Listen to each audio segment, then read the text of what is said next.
Bonjour à tous. J'en ai deux qui vont pas être sages ce matin, là devant, premier rang.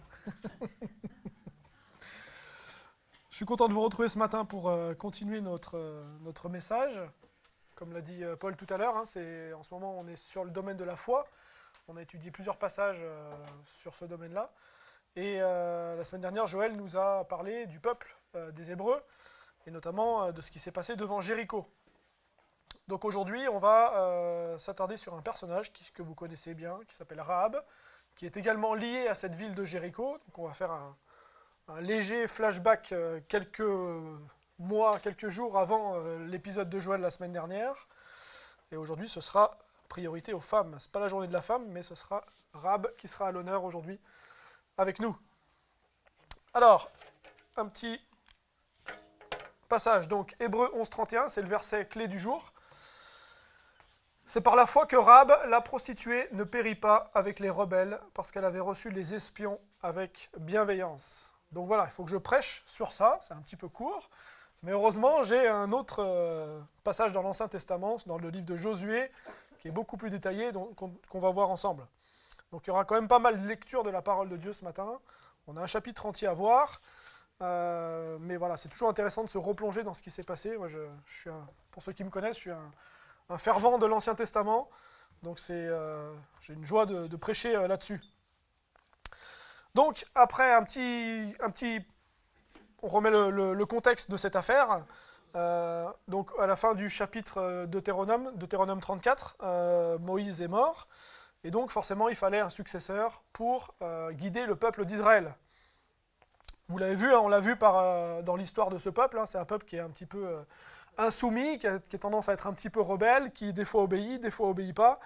Donc il lui faut toujours un guide pour le mener à bon terme, au bon endroit. Et donc le successeur de Moïse, ce sera Josué. Donc Josué, c'était un homme qui était rempli de sagesse. C'est ce que nous dit Deutéronome 34:9. Je ne vous l'ai pas mis à l'écran. Josué, fils de Nun, était rempli de l'esprit de sagesse, car Moïse avait posé ses mains sur lui. Donc il avait la confiance de Moïse, et bien sûr, il avait là aussi la confiance de Dieu. C'était un personnage sage et réfléchi. Donc pour ceux qui s'en rappellent, Joël en a un petit peu parlé la semaine dernière. Josué, il fait partie des 2 espions qui avaient eu confiance en Dieu lors de la reconnaissance de Canaan. Vous savez que Moïse avait envoyé 12 personnes pour reconnaître le pays promis, Canaan. Et sur les 12, il n'y en a que 2, Josué et Caleb, qui avaient dit « Mais n'ayons pas peur, faisons confiance à Dieu, la victoire nous attend ». Alors que les 10 autres disaient bah non, les gens qu'on va rencontrer sont très grands, très forts, mieux armés que nous, on ne va jamais s'en sortir. Donc ce passage est dans le livre des Nombres, si ça s'affiche. Faut que je oriente là-bas peut-être, là, en haut. Nombre 14, versets 6 à 9. Et parmi ceux qui avaient exploré le pays, Josué, fils de Nun, et Caleb, fils de Jephouné, déchirèrent leurs vêtements et parlèrent ainsi à toute l'assemblée des enfants d'Israël. Le pays que nous avons parcouru pour l'explorer est un pays très bon, excellent. Si l'Éternel nous est favorable, il nous mènera dans ce pays et nous le donnera. C'est un pays où coule le lait et le miel.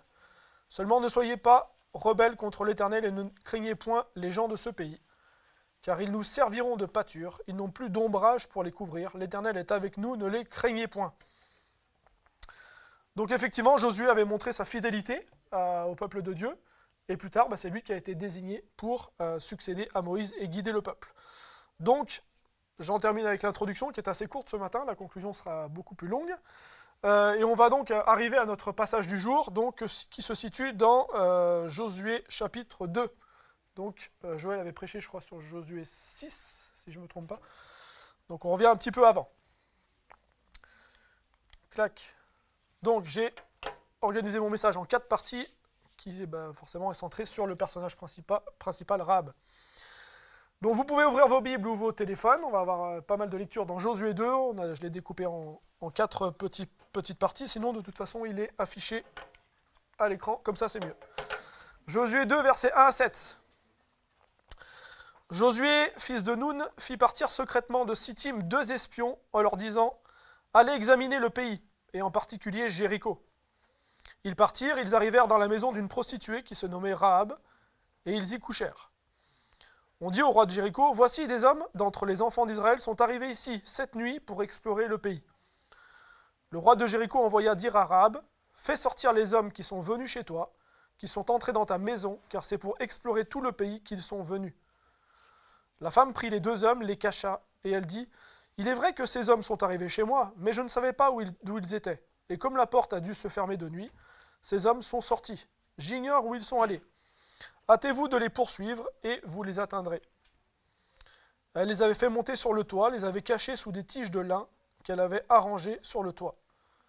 Ces gens les poursuivirent par le chemin qui mène au gué du Jourdain, et l'on ferma la porte après qu'ils furent partis. Alors, donc là on est en Josué 2. Le chapitre précédent, Josué 1, pour vous resituer un peu le contexte.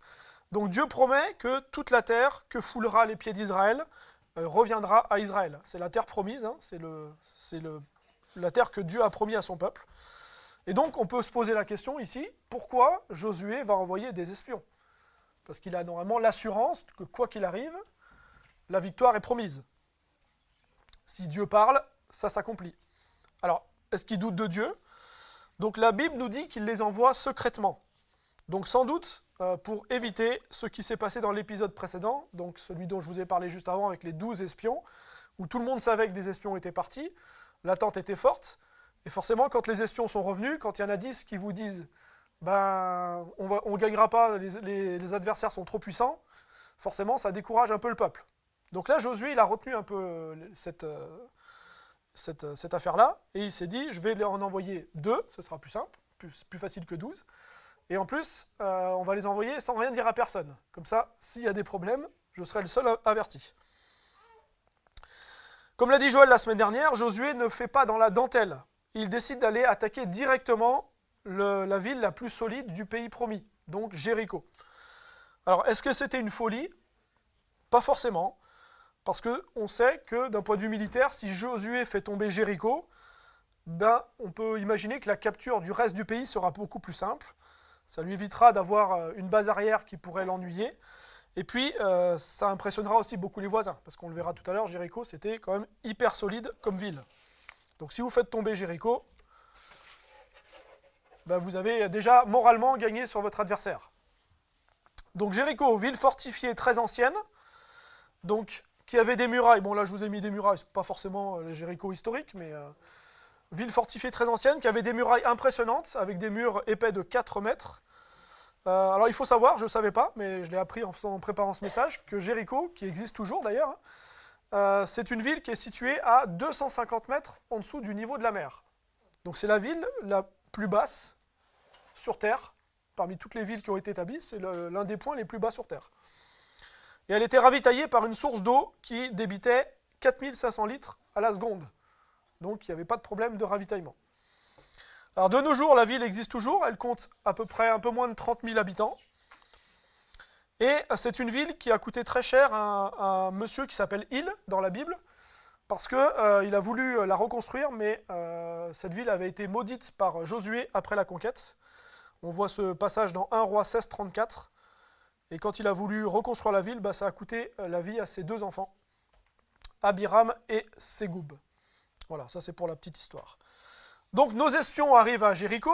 Donc il faut savoir qu'entre le camp d'Israël, qui était à Chittim, et Jéricho, il y a à peu près 12 km. Donc c'était quand même pas la porte à côté. Hein.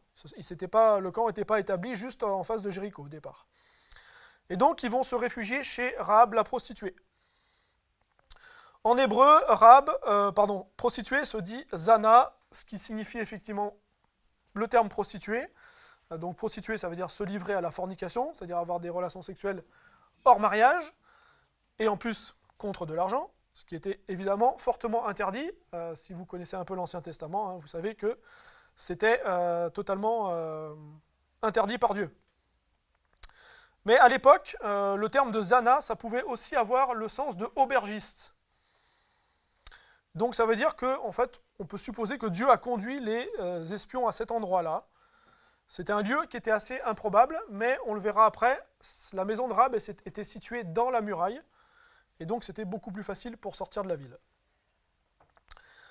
Donc Rahab, notre héroïne du jour, notre héroïne de la foi, donc en hébreu ça veut dire large ou spacieux, mais c'était également un nom qui pouvait être emprunté à une divinité égyptienne.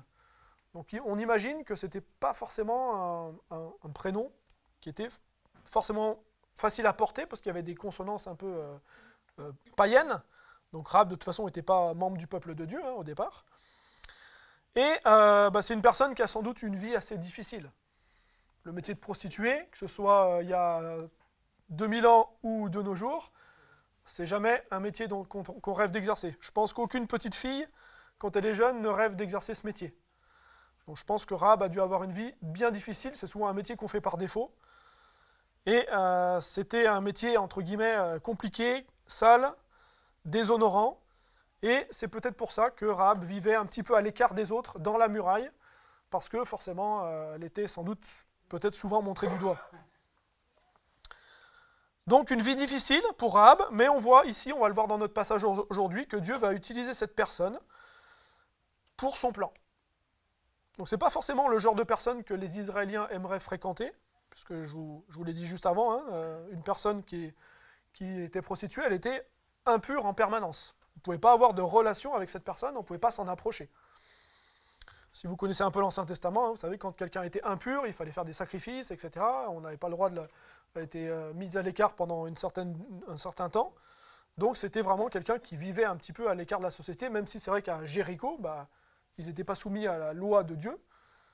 Et donc c'était un petit peu différent. Mais même à Jéricho, je ne pense pas que c'était quelqu'un qui était porté au nu.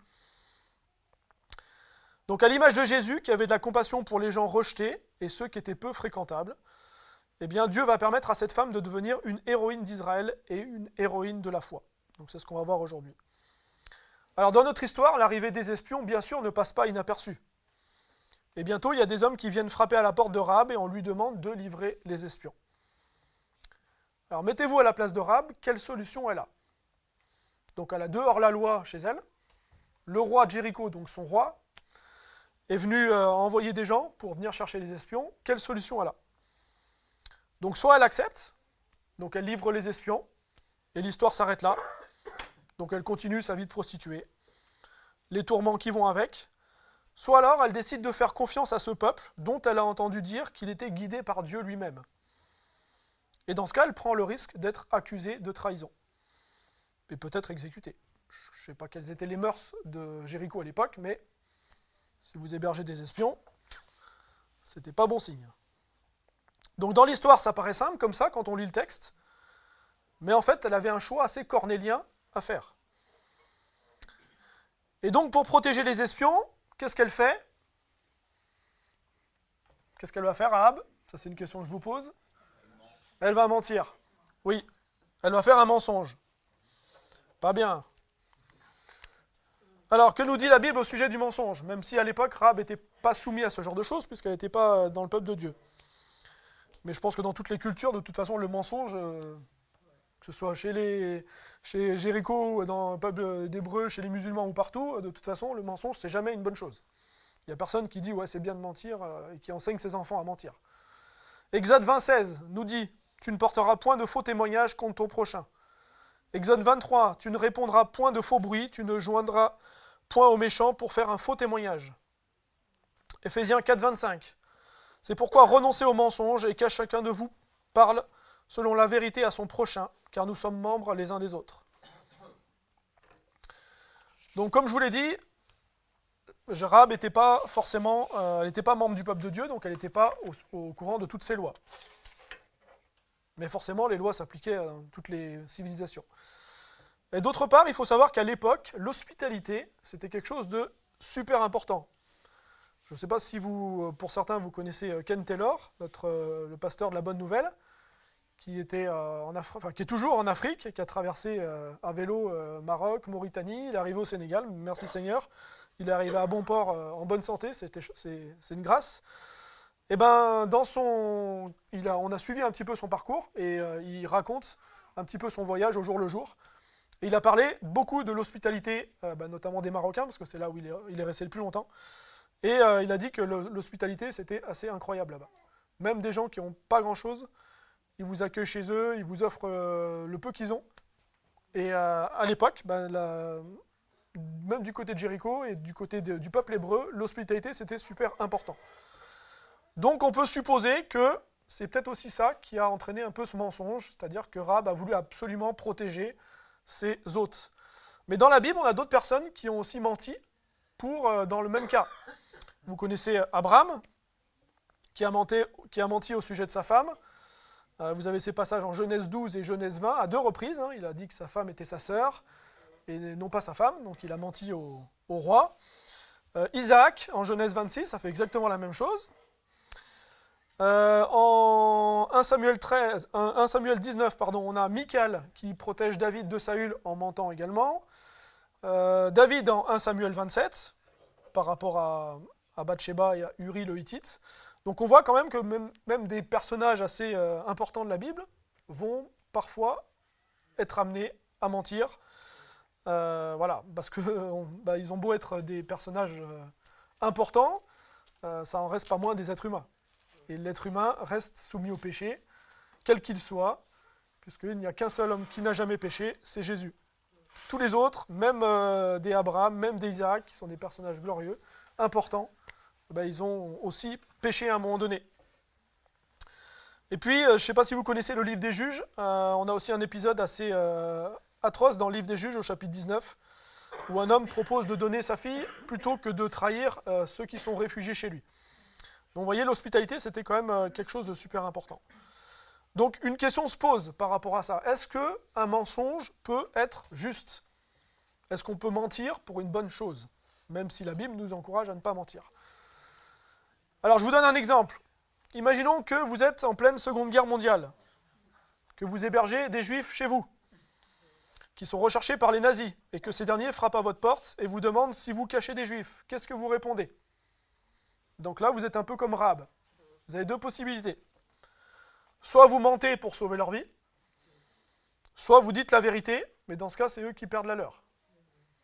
Qu'est-ce que vous faites? Et donc ça, c'est ce qui est arrivé à une Néerlandaise pendant la guerre. Elle avait caché des Juifs dans la cave, et la trappe de la cave, en fait, était située juste sous sa table, avec un tapis par-dessus.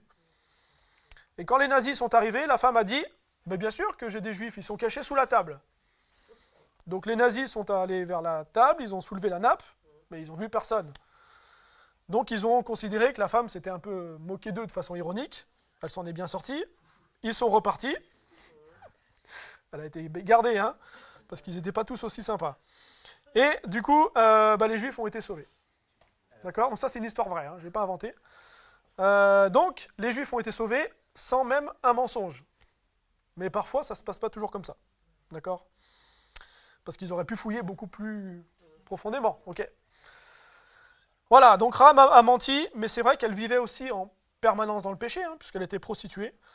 Donc, bon, c'était peut-être pas le pire de ce qu'elle faisait. Dieu n'encourage jamais le mensonge et jamais le péché. Puisque Dieu abhorre le péché, Dieu déteste le péché, il est 3 fois saint. Dieu ne peut pas avoir de lien avec le péché. Mais il peut parfois utiliser les actions imparfaites des hommes et des femmes pour accomplir ses plans. On en a aussi l'exemple avec David, qui engendrera Salomon avec Bathsheba et qui sera dans la lignée de Christ. Donc c'est ce qui s'est passé avec les espions qui ont eu la vie sauve grâce à ce mensonge, sachant que de toute façon Dieu avait son plan, et même si les espions avaient été pris, il aurait pu de toute façon pourvoir. Si Jéricho devait tomber, Jéricho serait tombé avec ou sans les espions. D'accord? Il est souverain. Deuxième partie, Rahab une fois qui agit. Donc versets 8 et 11. Avant que les espions ne se couchassent, Rahab monta vers eux sur le toit et leur dit « L'Éternel, je le sais, vous a donné ce pays. La terreur que vous inspirez nous a saisis, et tous les habitants du pays tremblent devant vous. Car nous avons appris comment, à votre sortie d'Égypte, l'Éternel a mis à sec devant vous les eaux de la mer Rouge, comment vous avez traité les 2 rois des Amoréens au-delà du Jourdain, Sion et Og, que vous avez dévoués par interdit. Nous l'avons appris, nous avons perdu courage, et tous nos esprits sont abattus à votre aspect, car c'est l'Éternel votre Dieu qui est Dieu en haut dans les cieux et en bas sur la terre. » Donc on voit ici que Rahab, elle a quand même des infos sur le peuple de Dieu. Donc c'est vrai qu'à l'époque, il n'y avait pas Internet, donc ça ne veut pas dire pour autant que les infos ne circulaient pas.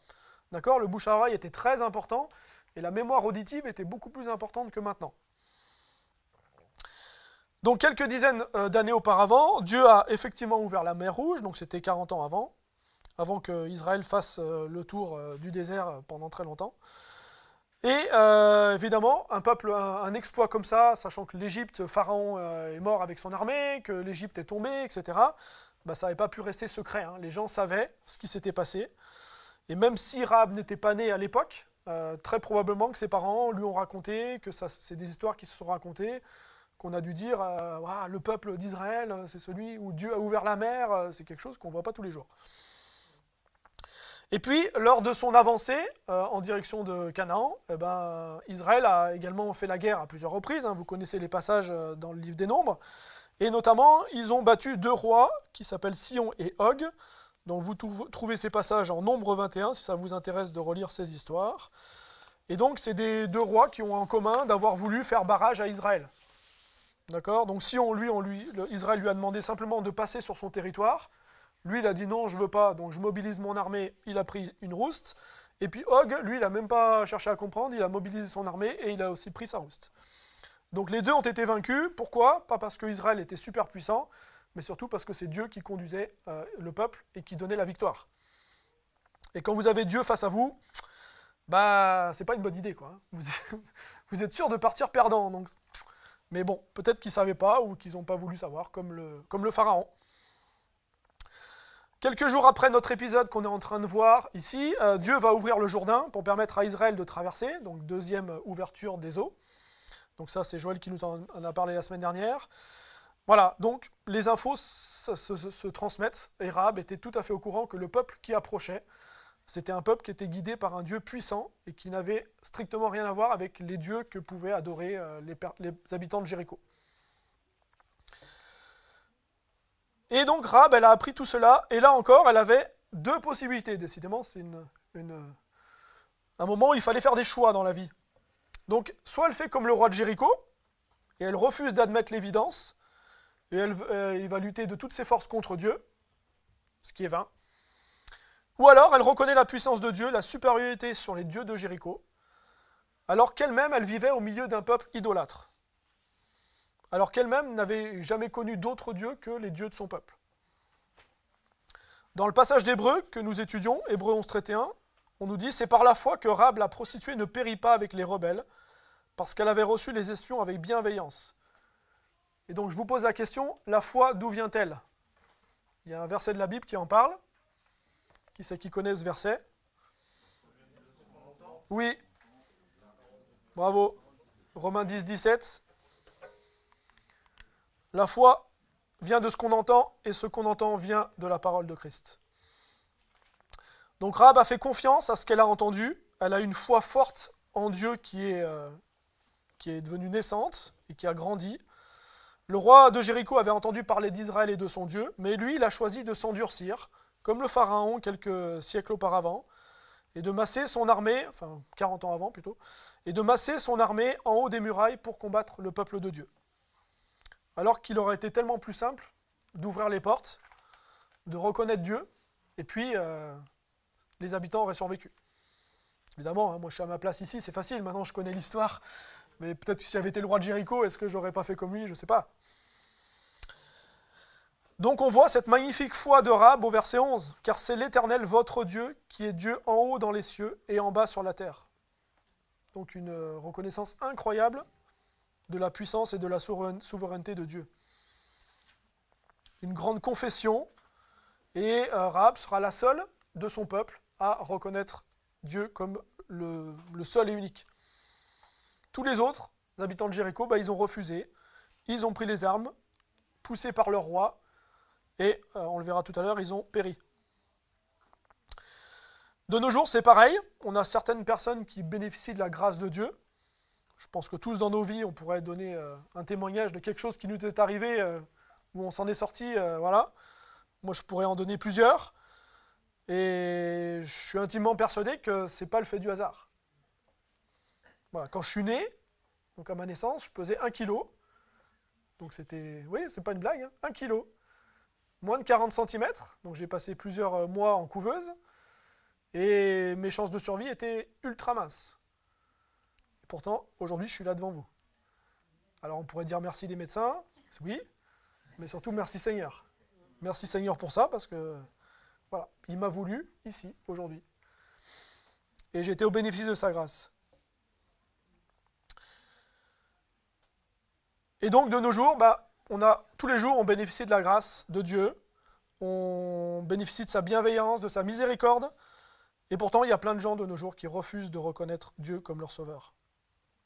Et Dieu fait grâce, et comme on l'a chanté tout à l'heure, Dieu va aussi parfois aller chercher des pécheurs qui sont empêtrés furieusement dans leurs péchés. Et là, on a l'exemple de Rahab, des pécheurs ou des pécheresses, une prostituée, ou alors l'apôtre Paul, qui maltraitait et tuait les chrétiens. Un passage dans 1 Timothée 1, versets 12 à 16. « Je rends grâce à celui qui m'a fortifié, à Jésus-Christ notre Seigneur, de ce qu'il m'a jugé fidèle, en m'établissant dans le ministère, moi qui étais auparavant un blasphémateur, un persécuteur, un homme violent.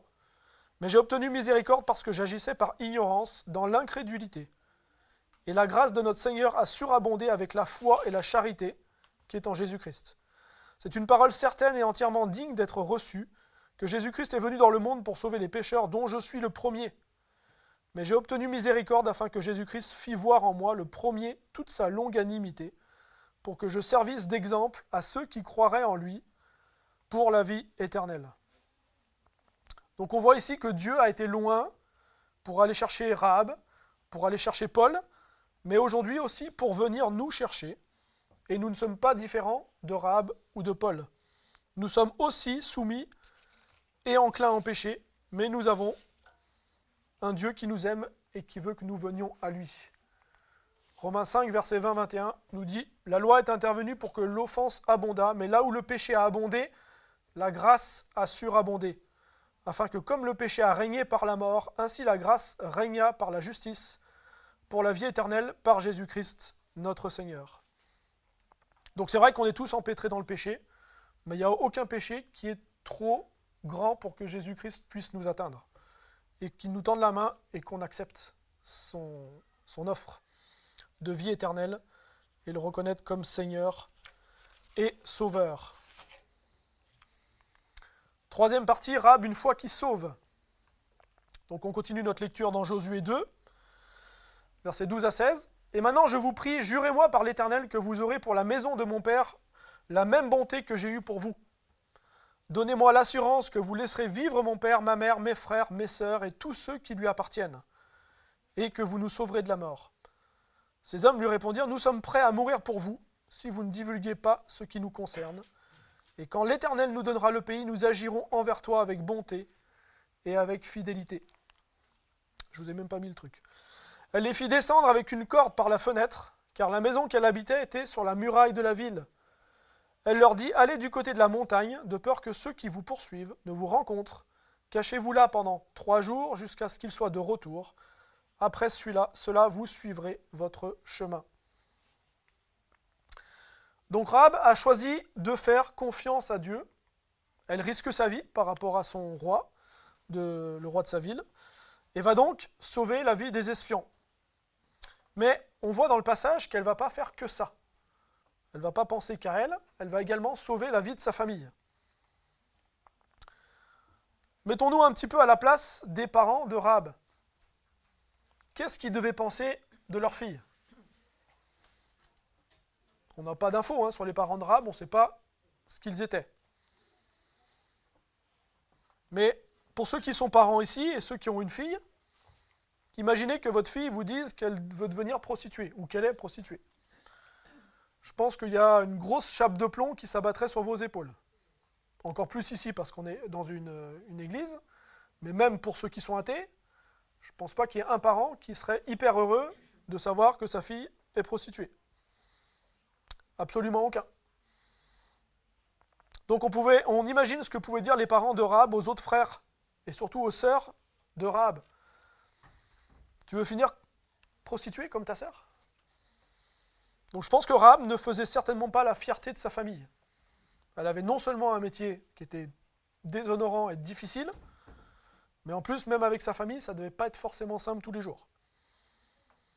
Et pourtant, par son acte de foi, c'est elle qui va sauver les siens d'une mort certaine, alors que pourtant, la Bible ne nous dit pas si ses parents, sa famille, a cru en Dieu. On sait que Rahab a eu foi en Dieu. On ne sait pas si sa famille a suivi. Ce qui est sûr, c'est que, on le verra après, elle les a pris chez elle et ils ont été sauvés grâce à ça. Donc elle va faire descendre les espions par la fenêtre. Donc sa maison était en fait le long de la muraille. Elle était construite dans la muraille, dans une espèce de petite casemate. En tout cas, ça permettait de sortir très facilement. C'était un peu à l'écart aussi. Et elle encourage les espions à aller se cacher dans la montagne.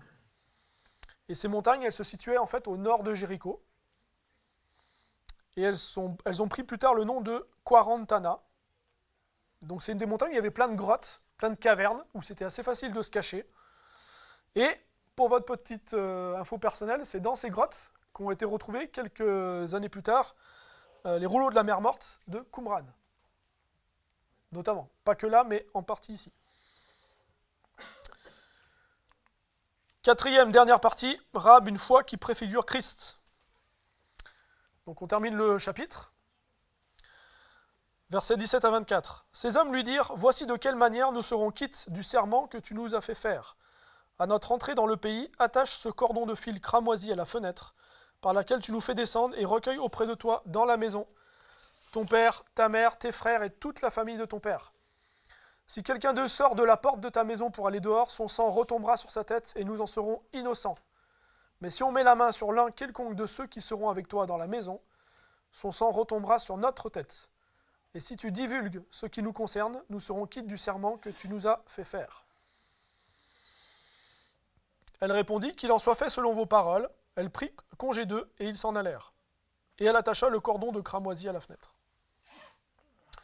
Ils partirent, ils arrivèrent à la montagne, où ils restèrent 3 jours, jusqu'à ce que ceux qui les poursuivaient fussent de retour. Ceux qui les poursuivaient les cherchèrent par tout le chemin, mais ils ne les trouvèrent pas.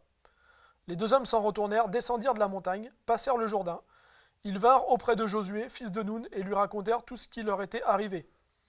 Ils dirent à Josué, « Certainement, l'Éternel a livré tout le pays entre nos mains, et même tous les habitants du pays tremblent devant nous. » Alors il faut comprendre que le texte, peut-être que vous avez un petit peu compris, il n'est pas forcément écrit de façon chronologique. D'accord ? Parce qu'on n'imagine pas que les espions sont suspendus à leur bout de corde et qu'ils sont en train de donner les consignes à Rahab. Surtout, n'oublie pas d'attacher un fil cramoisi et de faire venir toute ta famille vers toi. Ce serait pas facile, d'accord ? Donc ça, c'est sans doute des choses qui ont été dites pendant qu'ils étaient cachés sous les trucs de lin, là, les branches de lin. Ouais. Voilà. Donc, quelles sont les consignes des espions ? D'une part, attacher un cordon rouge, cramoisi, à sa fenêtre. Et donc, forcément, comme la maison de Rahab donnait sur la muraille, c'est quelque chose qui sera vu de loin. Et d'autre part, rassembler auprès d'elle toute sa famille. Alors, est-ce que ça ne vous rappelle pas quelque chose dans l'histoire d'Israël, précédemment, que vous connaissez tous ? Oui, Rémi ? Exactement. Donc, effectivement, c'est une espèce de... en version plus light, de la 10e plaie d'Égypte. D'accord ? La 10e plaie d'Égypte, c'est quand l'ange de la mort est passé et a tué tous les premiers-nés qui n'étaient pas dans une maison qui avait été recouverte par du sang d'animal sur les linteaux et les montants des portes. Donc le sang d'animal de couleur rouge, de la même couleur que le fil, la corde cramoisie. De nombreux sacrifices d'animaux ont été nécessaires pour sauver le peuple d'Israël, puisque forcément, pour badigeonner de sang, il faut quand même en éliminer une partie. C'est un peu gore, mais voilà. Et seuls ceux qui étaient dans les maisons protégées, entre guillemets, ont survécu. Alors peut-être qu'il y a certaines personnes du peuple juif, on ne sait pas, imaginons qu'il y a certaines personnes qui font partie du peuple juif, mais qui ont dit, non, moi j'ai pas envie de faire ça. Du coup, qu'ils fassent partie du peuple juif ou pas, ça ne les protégeait pas. À partir du moment où ils n'avaient pas mis de sang sur les portes, ils étaient, le fils aîné ou la fille aînée allait partir, allait mourir. D'accord ? Et si des Égyptiens avaient eu confiance en ces paroles qu'ils avaient entendues, et qu'ils avaient mis du sang, ils auraient été protégés aussi. Ce n'était pas le fait d'appartenir au peuple hébreu, c'était le fait d'obéir aux commandements que Dieu et que Moïse donnait. Et donc quand on prend la Sainte Seine, donc on la prendra juste après, eh bien, c'est directement inspiré de ce souvenir et de ce mémorial qui nous rappelle aussi le sang de Christ qui protège son peuple. Et donc ici, on a un parallèle entre ce fil rouge qui va sauver Rahab et sa famille, qui est un petit peu comme un fil conducteur qui nous mène par la suite à Jésus-Christ. En hébreu, le mot fil, dans ce passage-là, on prononce ça hout, et ça a aussi la notion de corde. Ça veut dire fil, mais ça veut dire aussi corde. Donc on pourrait presque supposer que la corde qui a servi aux espions à descendre le long de la muraille, c'est peut-être la même qui a servi à reconnaître le fait que c'était la maison de Rahab qui était suspendue à la fenêtre. La Bible ne nous le dit pas, mais on peut peut-être supposer que c'était ça. Et d'ailleurs, on voit dans le passage que Rahab, quand les espions lui donnent une consigne, elle ne va pas obéir 3 jours après. D'accord ? Elle va tout de suite accrocher ce cordon à sa fenêtre. Bon, si c'était la corde qui les a permis de sortir, elle va simplement le laisser accrocher. Et puis, quelque part, ce cordon, ça peut être aussi vu comme le symbole du péché de cette femme, de sa culpabilité, de sa honte, de la honte qu'elle portait. En Angleterre, au XVIIIe siècle, on signalait les quartiers chauds par des lanternes de couleur rouge. Donc quand les gens voyaient des lanternes rouges, ils savaient qu'il ne fallait pas se balader à minuit à cet endroit-là. Alors si on pense aux activités de Rahab, à son passé de prostitution, donc elle commençait à comprendre que Dieu était un Dieu saint, et probablement qu'elle devait se sentir terriblement sale, elle a dû avoir une bonne dose de culpabilité quand elle a compris tout ça. Et maintenant, c'est comme si elle devait attirer encore plus l'attention sur elle en accrochant ce cordon rouge à la fenêtre. Parce qu'évidemment, quand le peuple d'Israël est arrivé aux portes de Jéricho, il a vu ce cordon. Mais il n'était pas le seul à voir le cordon. Parce que le peuple de Jéricho, il n'est pas arrivé le lendemain. Il y a peut-être eu 2, 3, 4 jours qui sont passés avant qu'ils arrivent. Je vous rappelle que dans la Bible, on est au chapitre 2, chapitre 3, chapitre 4, chapitre 5, il s'est passé des choses entre-temps. Et la prise de Jéricho, c'est seulement chapitre 6. Donc on imagine les gens qui passaient devant sa maison, devant la muraille, et qui montraient du doigt en disant « Ah, regarde, c'est là où habite Rahab, la prostituée. » Donc sans doute qu'ils se sont moqués, sans doute qu'ils l'ont tourné en ridicule. Et pourtant, le fait qu'elle ait mis ce cordon rouge à la fenêtre, ça montre que oui, c'est vrai, elle est pécheresse, mais que c'est aussi une femme qui accepte que les autres voient qui elle est vraiment. Rahab, elle ne va pas se cacher. Elle va dire « Ok, je suis pécheresse, mais j'ai besoin aussi d'un Dieu qui sauve. » Elle n'essaie pas de faire croire qu'elle n'a pas besoin de secours. Elle est consciente de son état. Et quand vous faites l'expérience de la bonté, de la fidélité, de la miséricorde de Dieu, vous reconnaissez que vous êtes vraiment quelqu'un de pécheur. Et quelque part, ça vous fait égal que les autres le découvrent. Parce que moi, je suis pécheur, vous êtes tous pécheurs. On a tous des péchés en nous. Quelque part, on n'a pas grand-chose à cacher. On est tous dans le même bateau. On est tous perdus si Jésus ne vient pas nous tendre la main. Donc Rahab ne va pas faire croire qu'elle est sainte. Elle n'essaie pas d'être religieuse. Ou vous savez, moi je suis quelqu'un de bien, je vais à l'église, je n'ai pas besoin de secours, je n'ai pas besoin d'être racheté ni sauvé. Mais dans la ville de Rahab, le cordon il est là, il est rouge. Il est cramoisi d'un rouge éclatant et il montre. Il montre certes que c'est une pécheresse, mais il montre aussi que publiquement elle prend fait et cause pour Dieu. En conclusion, c'est un dessin qui a été fait par quelqu'un de l'église. Je ne vous dirai pas, à vous de trouver. On va parler donc de la suite de cette histoire. Donc vous la connaissez un petit peu puisque Joël en a parlé la semaine dernière. Donc le peuple va traverser le Jourdain avec la manifestation de la puissance de Dieu. Josué va prendre ensuite 12 pierres pour en faire un mémorial. Et donc ici on a 40 000 soldats qui sont prêts à prendre les armes pour prendre Jéricho. Au chapitre 5, les hommes vont être circoncis, puisqu'ils avaient tourné pendant 40 ans dans le désert. Il n'y avait pas eu de circoncision qui avait été faite. Et donc avant, il fallait qu'ils se purifient. Donc si vous connaissez un peu la Bible, vous savez que quand on est circoncis bébé, ça se passe bien. Quand on se fait circoncire adulte, il y a un épisode qui en parle, pendant quelques jours, on n'est pas très bien. D'accord ? Donc quand je vous disais que le cordon est resté quelques jours à la fenêtre, c'est peut-être une bonne semaine.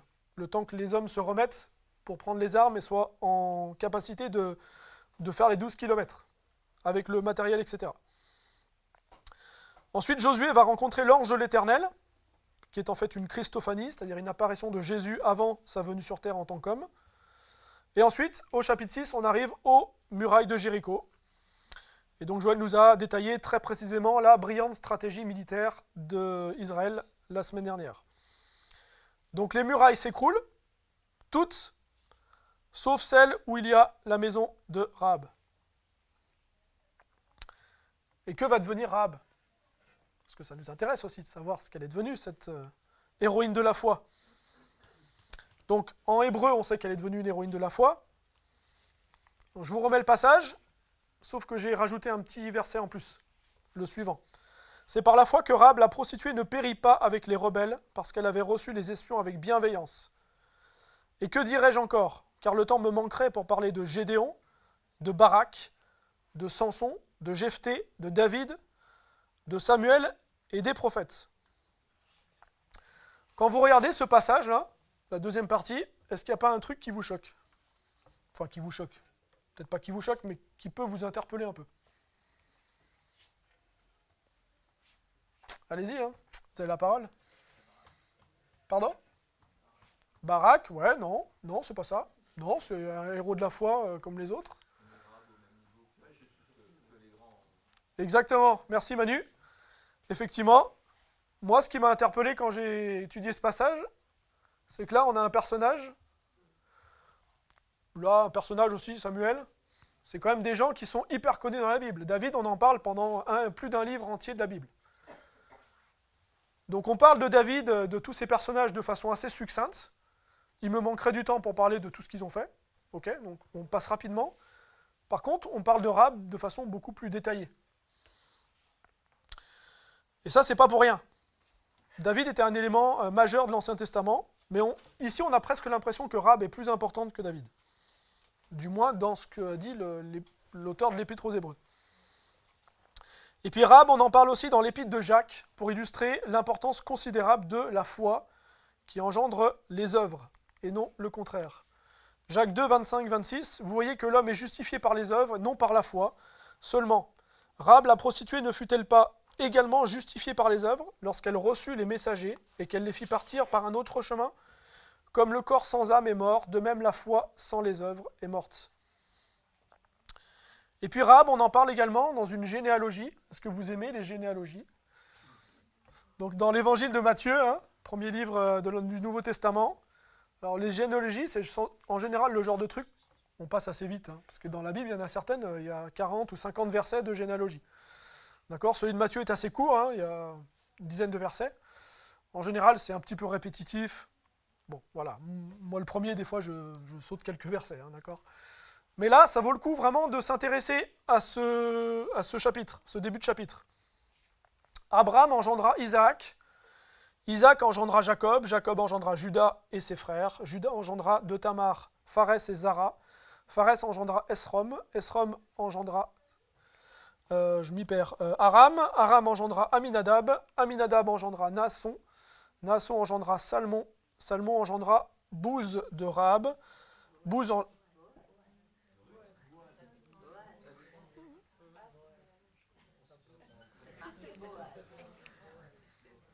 Boaz de Rahab? Oui. Boaz, c'est le fils de Rahab. C'est ça, hein? On est d'accord? Boaz engendra Obed de Ruth. Donc effectivement, Boaz s'est marié avec Ruth. Obed engendra Isaïe, et Isaïe engendra David. C'est bon, il n'y a pas d'erreur? C'est bon? Alors, du coup, Rahab, c'est qui par rapport à David? Allez, je vous laisse faire vos calculs. Ouais. Oui, ouais. C'est ça. Arrière au carré, grand-mère de David. Donc c'est assez incroyable que Dieu ait pu utiliser une prostituée, une païenne, pour faire partie de la généalogie du Sauveur, parce que David, c'est aussi un ancêtre de Jésus. Et d'ailleurs, Rahab est l'une des 3 seules femmes mentionnées dans la généalogie ici. Vous n'en avez que 3. Donc il y a Tamar, qui elle aussi, à un moment donné de sa vie, a été un peu prostituée. Elle n'était pas de métier, mais bon, elle a joué le rôle. Et puis Ruth, que vous connaissez bien. Donc Dieu peut parfois utiliser des personnes surprenantes. Ça nous rappelle le passage de Jésus qui a dit qu'il était venu pour ceux qui avaient besoin de médecins et non pas pour ceux qui s'estiment bien portants, comme l'étaient les pharisiens. Et Dieu a utilisé la foi toute neuve de Rahab pour accomplir son plan. Et quelque part, ça doit aussi nous encourager de nos jours. Les amis, nous ne sommes pas des super-héros, nous ne sommes pas des personnes sans faille, comme ceux qu'on peut parfois nous montrer à la télé. Mais Dieu peut nous utiliser pour peu que nous ayons à cœur de laisser le Saint-Esprit agir en nous et nous laisser guider par Dieu, comme Rahab a choisi de le faire quand elle a pris fait et cause pour les espions. Alors l'autre jour, je regardais sur YouTube un reportage sur cette personne. Est-ce que vous savez qui c'est? Si vous le trouvez, bravo. Pas évident, il est connu, mais... Ah, c'est un quiz difficile, hein. Son nom commence par un S. Non, non, c'est pas un Américain, non. Il a vécu pendant la guerre. Son prénom c'est Oscar. Oscar Schindler, merci. Oscar Schindler, dont j'ai regardé un reportage sur lui cette semaine. Et j'ai vraiment été stupéfait de voir comment cet homme, qui était au départ membre du parti nazi, qui était un industriel allemand, qui ne vivait que pour le profit, qui a trompé plusieurs fois sa femme, qui aimait arroser les gens avec des pots de vin, et qui a été ce qu'on appelle un profiteur de guerre. Et bien cette personne a sauvé la vie de plus de 1000 juifs pendant la guerre 39-45. Il a pris d'énormes risques, donc ça c'est celui, donc pour ceux qui connaissent, il y a le film qui est sorti avec Liam Neeson, hein, très bon film, pas à montrer aux enfants, mais très bon. Et donc, du coup, il a pris d'énormes risques et il a même fait à un moment donné un très long déplacement en rentrant dans un camp de concentration pour récupérer des ouvriers de son usine qui étaient promis à la mort. D'accord ?